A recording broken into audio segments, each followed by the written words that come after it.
se o primeiro passo absoluto para construir uma riqueza inabalável fosse, na verdade, abrir mão de uma parte do dinheiro que acabou de entrar na conta?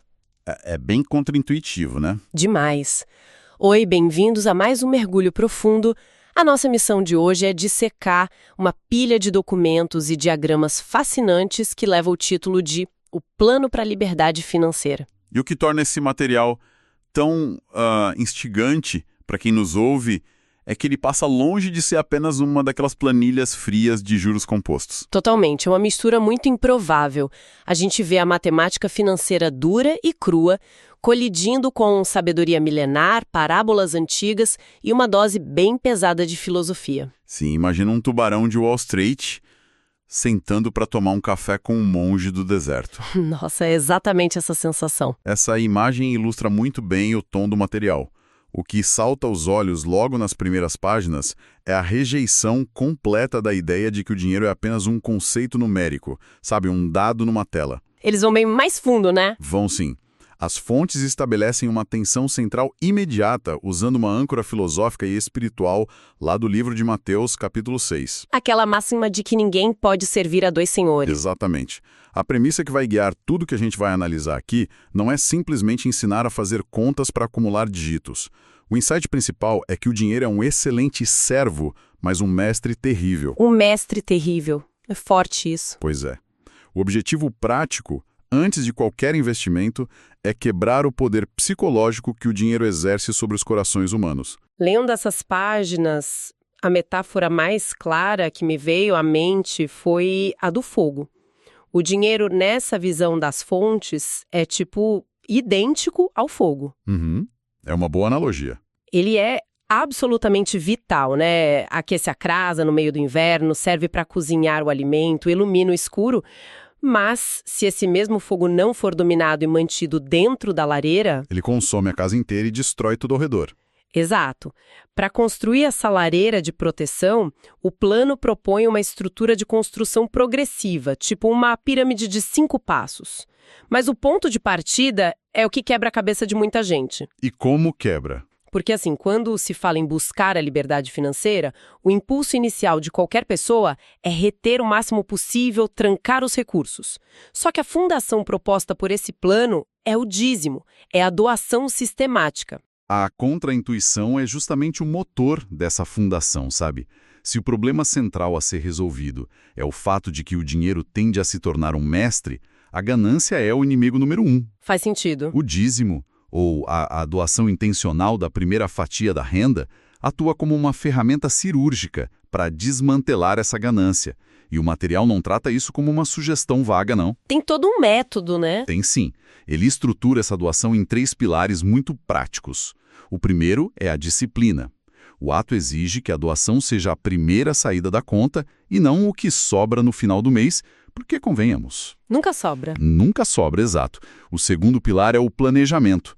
Ao retirar esses primeiros 10%, o indivíduo é forçado a orçar toda a sua vida com os 90% restantes. O que já exige uma ginástica financeira. Com certeza. E o terceiro pilar é a constância. Fazer isso religiosamente todo mês, não importa se o mercado está em alta ou se a inflação subiu. Ok, vamos desempacotar isso, porque... matematicamente soa como um tiro no pé. Totalmente. Quem acompanha a nossa análise agora pode estar pensando: se eu quero chegar a 1 milhão, doar 100 mil no meio do caminho vai me fazer chegar muito mais tarde. Parece um recuo absurdo na linha de chegada. É o que a lógica comum diria. Então, qual é a lógica de começar sangrando os próprios recursos? A matemática de curto prazo grita que é um erro, sem dúvida. Mas a genialidade dessa etapa, que o texto chama de campo de treinamento definitivo, está na psicologia comportamental. Psicologia comportamental? Sim, é o teste supremo de domínio próprio. Pense no mercado financeiro real. Se o investidor não consegue abrir mão de uma pequena fração da sua renda de forma controlada e intencional por uma questão de princípio... O que vai acontecer na primeira crise, né? Exatamente. O que vai acontecer com o emocional dessa pessoa quando a bolsa de valores despencar 30% em uma semana? O pânico vai dominar. A pessoa vende tudo na baixa e perde o dinheiro. Pois é. A doação inicial calibra o cérebro para entender uma verdade fundamental. A pessoa governa os recursos, os recursos não governam a pessoa. É um treino de desapego que cria o estômago necessário para suportar a volatilidade das fases mais avançadas. Nossa, é literalmente uma academia financeira. A dor no músculo no primeiro mês de treino é horrível, mas é exatamente essa inflamação controlada que constrói a fibra para carregar pesos maiores depois. Perfeita analogia. E uma vez que esse músculo da disciplina começa a se formar, o plano mira no que realmente mantém a sociedade atual presa. O material usa um termo muito agressivo. Eles chamam de a fúria contra a dívida. É uma linguagem bem intensa. E eles citam Provérbios capítulo 22.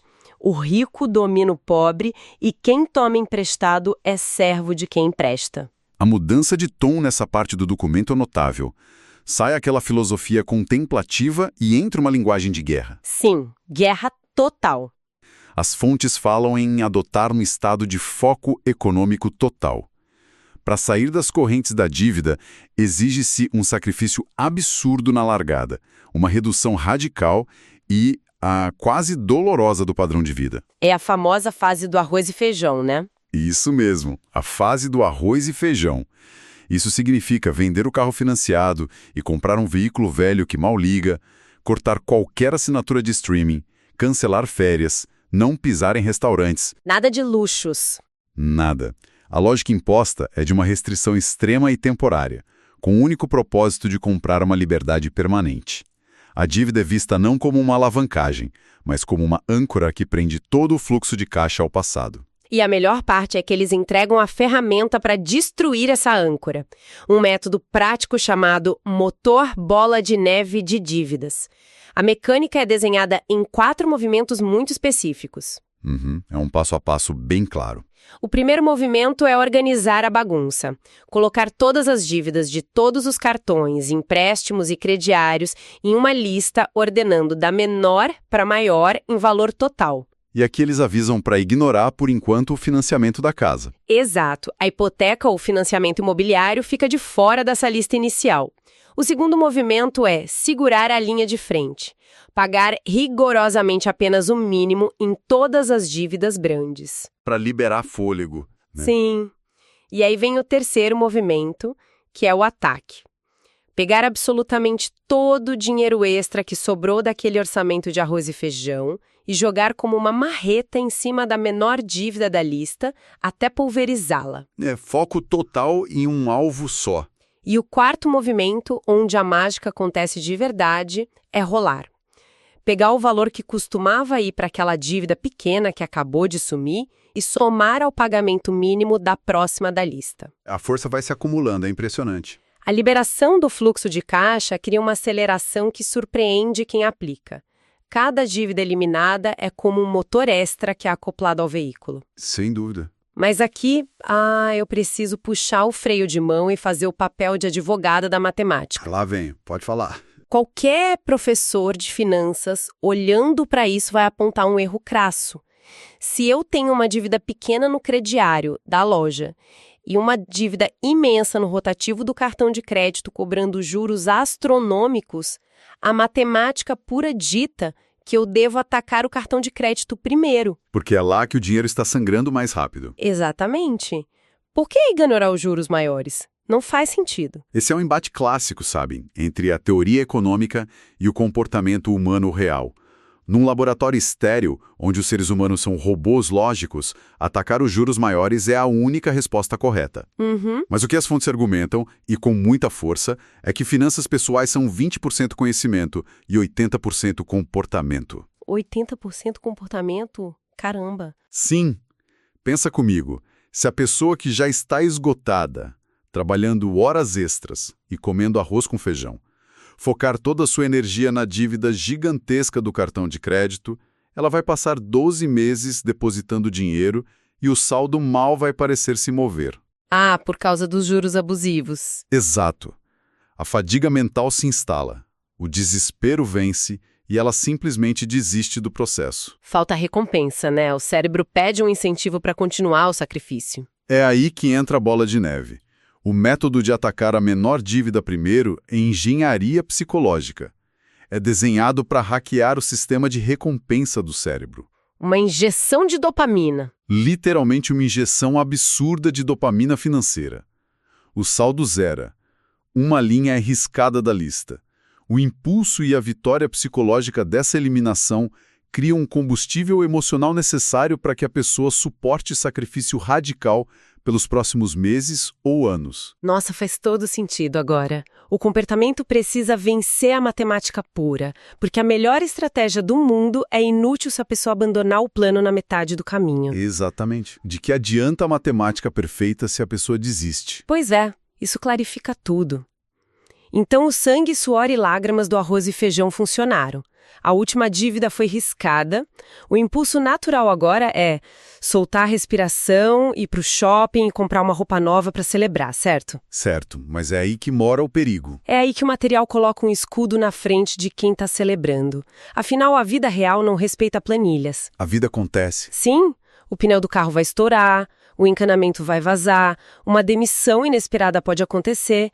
Como impedir que a pessoa entre em pânico e passe o cartão de crédito novamente e volte para a escravidão? Não dá para bobear. Entramos no passo seguinte da estrutura, focado em criar proteção, a preparação para meia-noite.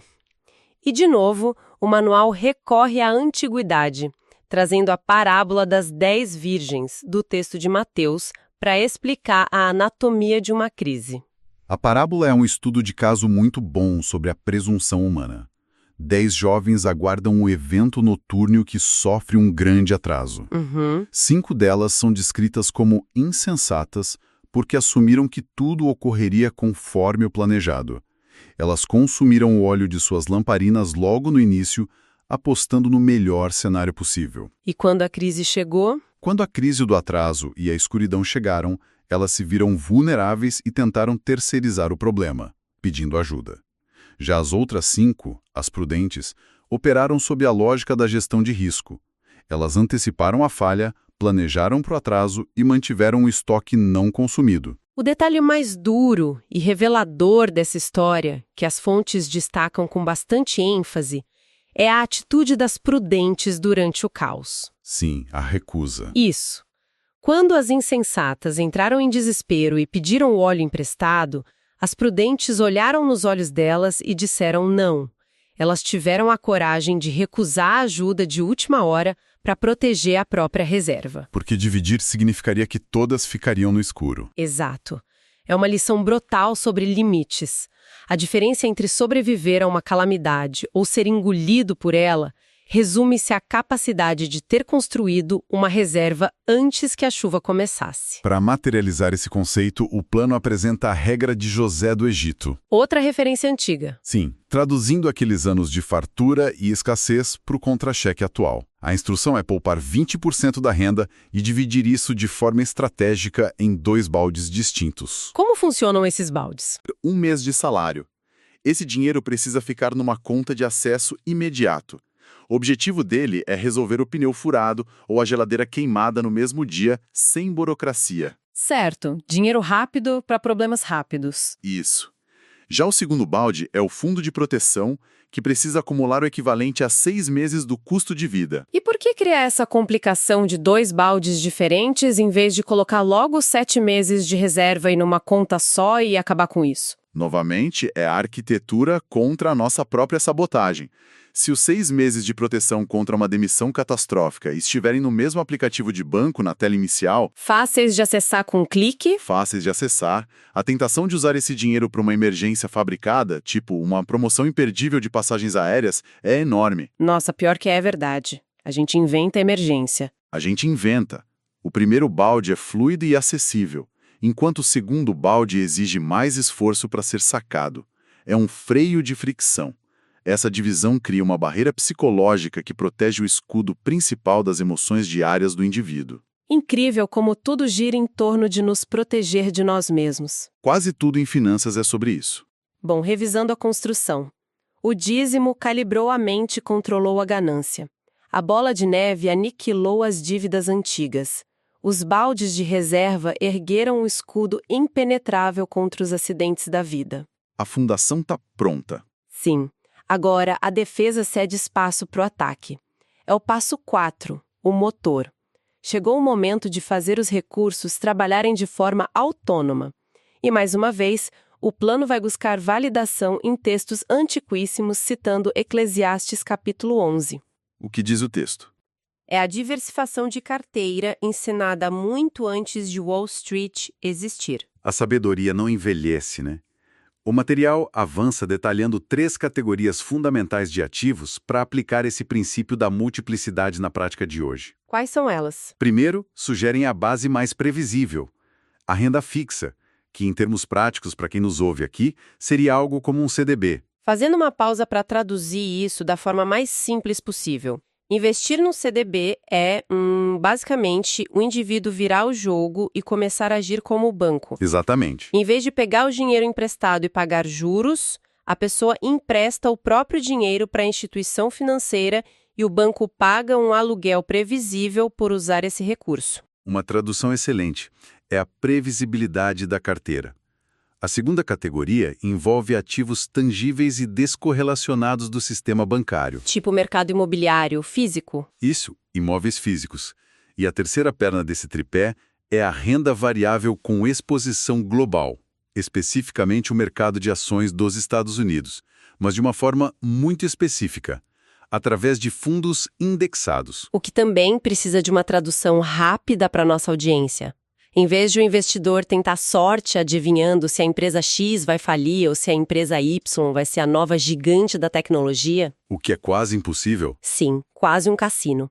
Comprar um fundo indexado é como ir a uma pizzaria e, em vez de escolher um sabor só, comprar uma fatia de cada pizza do cardápio inteiro. O indivíduo compra um pedaço minúsculo das 500 maiores empresas do país de uma vez só. Perfeito. Se algumas caírem, as que subirem compensam a perda. É uma aposta no crescimento da economia inteira, e não numa ação isolada. E isso revela a filosofia por trás dessa mecânica toda. Por que pulverivar o dinheiro em renda fixa, imóveis e fatias de empresas globais? É muito mais profundo do que maximizar retornos matemáticos, sabe? Onde eles querem chegar com isso? O texto de Eclesiastes aponta para a admissão da ignorância. Diversificar radicalmente é um ato de extrema humildade intelectual. Humildade intelectual em finanças. Gostei disso. O investidor está declarando de forma prática que não faz ideia de qual setor vai colapsar amanhã, que não sabe qual decisão política vai destruir uma moeda e que não prevê pandemias. A multiplicidade é a proteção contra a nossa própria incapacidade de enxergar o futuro. Isso tira um peso gigantesco dos ombros. A pessoa não precisa ser um gênio das finanças. Precisa apenas ser humilde e constante. É libertador. Então chegamos ao topo da pirâmide, o passo 5. A estrutura está construída, sem dívidas, com reservas massivas, investimentos pingando juros da conta. A grande pergunta que paira é: e agora? A pergunta de $1 milhão. Literalmente. Qual o propósito final desse esforço descomunal que levou anos? O objetivo de atravessar o Vale do Arroz e Feijão é finalmente poder comprar uma ilha particular, ter carros luxuosos na garagem e ostentar? É aqui que o plano executa sua inversão de valores mais chocante. A grande sacada do último passo é o que o material define como generosidade radical. Generosidade radical? O argumento é que o acúmulo de riqueza, se for um fim em si mesmo, cria uma prisão dourada tão sufocante quanto a dívida. O propósito verdadeiro de se tornar financeiramente inabalável é expandir exponencialmente a capacidade humana de abençoar a comunidade ao redor. Então o objetivo não é o luxo infinito? Não. Quando a pessoa não precisa mais se preocupar com a própria sobrevivência, a generosidade deixa de ser uma porcentagem calculada no orçamento apertado e passa a ser o fluxo natural e espontâneo do seu estilo de vida. O diagrama que eles desenham para explicar isso é de arrepiar. O título é O Verdadeiro Retorno sobre o Investimento. Eles resgatam Mateus, capítulo 25, na passagem que as pessoas são separadas dependendo de como agiram com os vulneráveis. É uma visão bem profunda de ROI, de retorno sobre investimento. Sim. O diagrama mapeia ações terrenas diretamente para o impacto espiritual. Usar a solidez financeira para financiar refeições para os famintos, acolher famílias estrangeiras, vestir os que estão nus e bancar o tratamento de doentes não é visto apenas como filantropia moderna. É mais do que isso. Como foi estabelecido lá na fundação do primeiro passo. Fecha o ciclo. Fecha. No entanto, o material não se despede sem antes entregar um alerta muito severo. Eles dedicam uma sessão inteira a algo chamado a raiz invisível. E o que seria essa raiz invisível? O aviso é claro.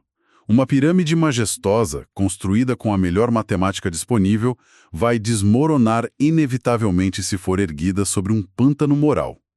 O texto recorre a Provérbios 10, versículo 9, advertindo que o dinheiro sem integridade é uma raiz podre. Quem anda com integridade, anda com segurança. Exatamente.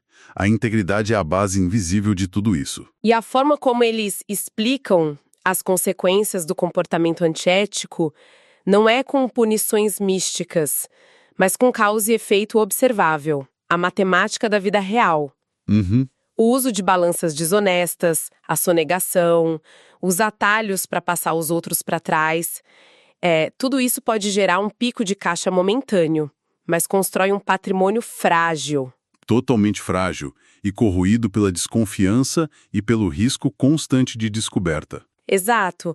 Riqueza construída na retidão, pouco a pouco, traz uma segurança silenciosa que nenhuma fraude consegue imitar. E aqui é onde fica muito interessante.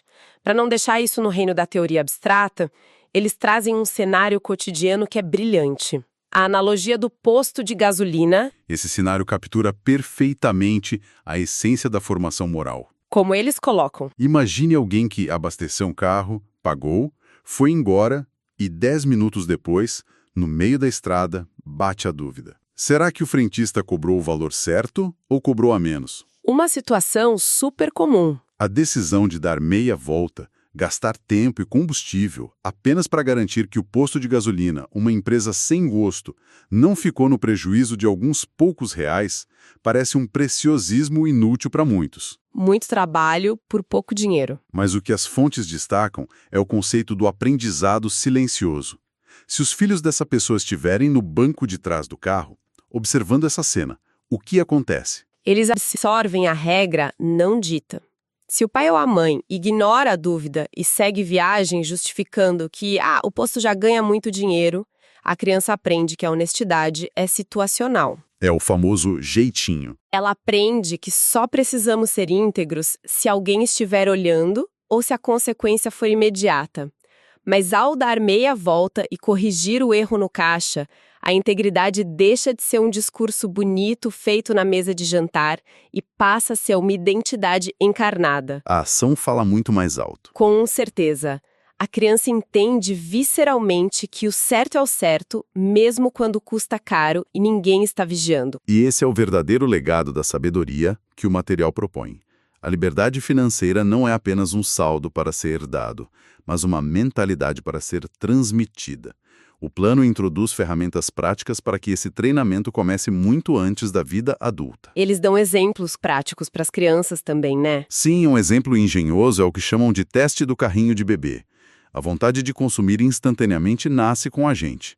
A criança aponta para o brinquedo e exige aquilo naquele milissegundo. Criam, digamos, um pote de vidro onde a criança precisa juntar moedas por semanas para finalmente comprar o brinquedo. Algo mais profundo está acontecendo ali do que apenas educação matemática. É a construção da tolerância à frustração. A dor temporária, de esperar, de ver o pote enchendo devagar, constrói a musculatura cerebral do planejamento a longo prazo. Exatamente. E as fontes evoluem isso para um nível quase tático, com o fluxograma da mesada. Vamos imaginar a cena clássica. O adolescente pede um videogame novo. E aí? O manual instrui que o pai ou a mãe não deve simplesmente negar ou sacar o cartão de crédito e parcelar.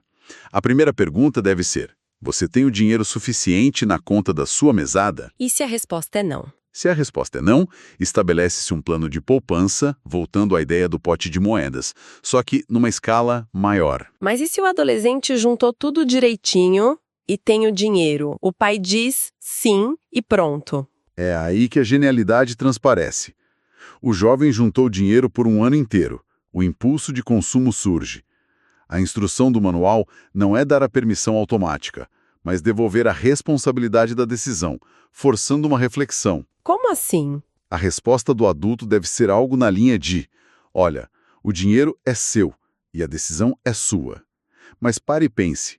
Vale a pena esvaziar completamente uma reserva que te custou um ano de esforço, sacrificando a sua segurança por causa de um desejo que surgiu nesta tarde? Nossa, pesadíssimo. É a introdução prática ao conceito de custo de oportunidade. A criança descobre que escolher gastar significa, inevitavelmente, renunciar a todas as outras possibilidades que aquele dinheiro trazia. Treinando a mente de um investidor maduro através da compra de um videogame. Fantástico. Para selar toda essa visão sobre o impacto do tempo, as fontes utilizam a metáfora de uma árvore. O tempo é o fator crucial. Sim. O tempo, no final das contas, é o solo onde o dinheiro cresce ou apodrece.